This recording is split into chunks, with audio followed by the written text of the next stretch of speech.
Hello everyone, welcome back to my channel. Today our topic is stress and types of आज stress. हम शुरू करेंगे stress क्या होता है? whenever a body is subjected to an external force it tends to undergo deformation में होता है that is change in shape or dimensions due to cohesion between the molecules of the body resist deformations. This internal resistance is equal and opposite to the applied force. इसमें क्या होता है कि stress में जब भी हमारी बॉडी कोई एक्सटर्नल फोर्स एक्ट करती है तो उसकी वजह से बॉडी डिफॉर्म हो जाती है. डिफॉर्मेशंस में जैसे मैंने आपको बताया कि क्या होता है, चेंज इन शेप और डायमेंशंस हो जाती है.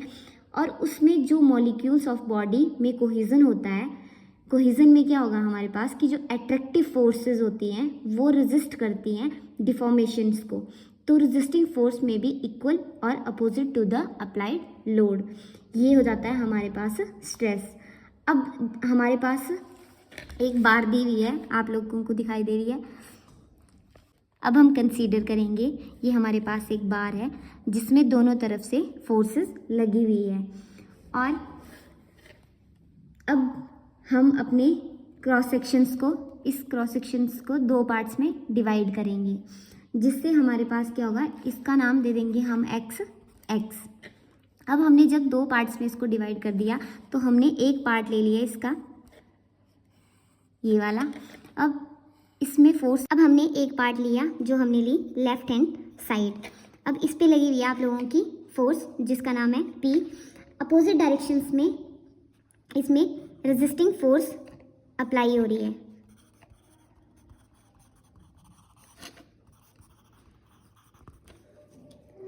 वो इक्विलिब्रियम है ये वाली जो है. अब जब अप्लाइड फोर्स इक्वल टू होगा किसके, जो अप्लाइड फोर्स है वो इक्वल टू है किसके, रेजिस्टिंग फोर्स, जिसको हम बोलेंगे आर. अब जैसे कि एग्जांपल के लिए इक्विलिब्रियम मतलब है कि इक्वल और बराबर होना. एक बीम है, जैसे कि एग्जांपल है, बीम पर 10 किलो न्यूटन का अप्लाइड फोर्स लग रही है, ठीक है. फिर वैसे ही उतनी रेजिस्टिंग फोर्स आप लोगों की, उतनी ही रेजिस्टिंग फोर्स हमारी 10 किलो न्यूटन दूसरी साइड भी लगेगी. तो ये क्या हो जाएगा हमारे पास, R इक्वल टू पी, या फिर आप बोल सकते हैं P इक्वल टू R. जो आप लोगों की अप्लाइड फोर्स है वो इक्वल टू हो जाएगी रेजिस्टिंग फोर्स की. नेक्स्ट हम राइट हैंड साइड पे भी जो सेक्शन बचा है उसको ड्रॉ करते हैं. इसमें फोर्स लगी हुई है P. अब अगेन इसमें भी क्या होगा, अपोजिट. सिमिलरली जैसे पहले आप लोगों ने लेफ्ट हैंड साइड के सेक्शन में देखा उसी तरह से आप लोग राइट हैंड साइड के सेक्शन में भी देखेंगे. इसमें भी क्या होगा, आप लोगों के पास इस साइड को अपोजिट डायरेक्शन में रेजिस्टिंग फोर्स एक्ट हो जाएगी, जिसको आप बोल देंगे R. इसमें भी क्या हो जाएगा, आपके पास जो P होगी वो इक्वल टू किसके हो जाएगी, R की. तो अप्लाइड फोर्स है वो इक्वल टू रेजिस्टिंग फोर्स हो जाएगी. और इसलिए आपको बोला गया है this internal resisting is equal and opposite to the applied force, that is called as the stress. अब हम इसका कंबाइंड फॉर्मेट बनाते हैं. राइट एंड लेफ्ट साइड, दोनों साइड आप लोग एक साथ बनाएंगे. और ये जो आप लोगों की अप्लाइड फोर्स थी, जैसे P इस side left hand and right hand side पे. और अब आप देखेंगे कि दोनों साइड में इक्वल फोर्स एक्ट हो रही है,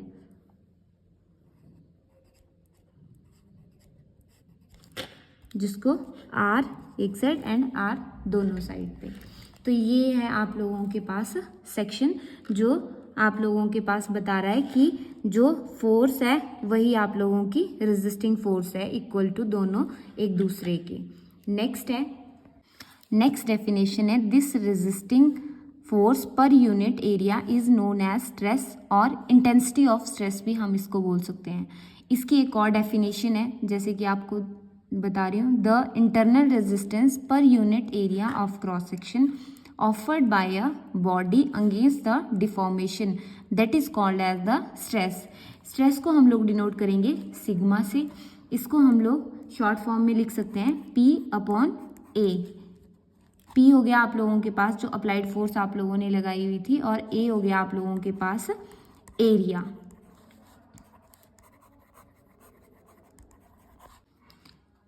एरिया एंड अप्लाइड फोर्स जो P है आप लोगों के पास.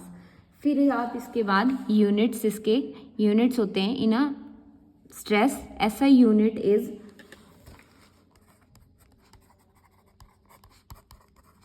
इसके ऐसा यूनिट है न्यूटन पर मीटर स्क्वायर, न्यूटन पर mm स्क्वायर और पास्कल PA, या फिर हम इसको पास्कल फुल, इसकी जो टर्म है वो है पास्कल एंड इसकी शॉर्ट टर्म है PA। नेक्स्ट टॉपिक है हमारे पास टाइप्स ऑफ स्ट्रेस। आगे पढ़ेंगे टाइप ऑफ स्ट्रेस। 3 टाइप के स्ट्रेस होते हैं हमारे पास, tensile stress, compressive stress, last one shear और ट्रांसवर्स स्ट्रेस। फर्स्ट हम पढ़ेंगे टेंसाइल स्ट्रेस। टेंसाइल स्ट्रेस में क्या होता है, when 2 equal and opposite pulls are applied to a body then they tend to elongate it, the body is said to be under tension and the stress so produced in it is called as the tensile stress. आप इसमें देखेंगे कि tensile stress में हम क्या करेंगे, इसको दोनों फोर्सेस को लगाएंगे और पुल करेंगे बाहर की तरफ को, तो उस फोर्स को बोलेंगे आप लोग टेंसाइल स्ट्रेस।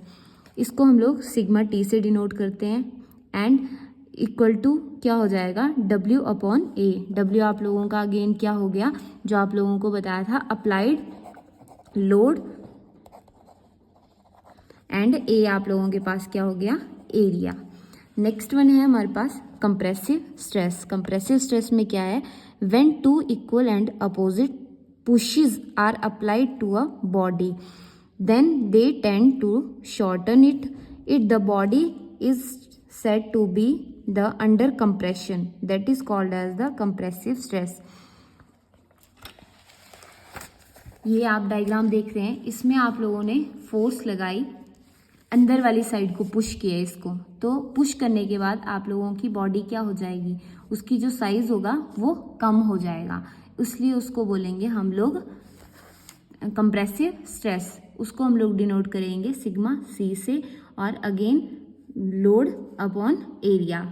नेक्स्ट है शेयर और transverse stress. When 2 equal and opposite forces act tangentially on any cross-sectional plan of a body tending to slide its one part over the other at a plane, that is called as the shear stress।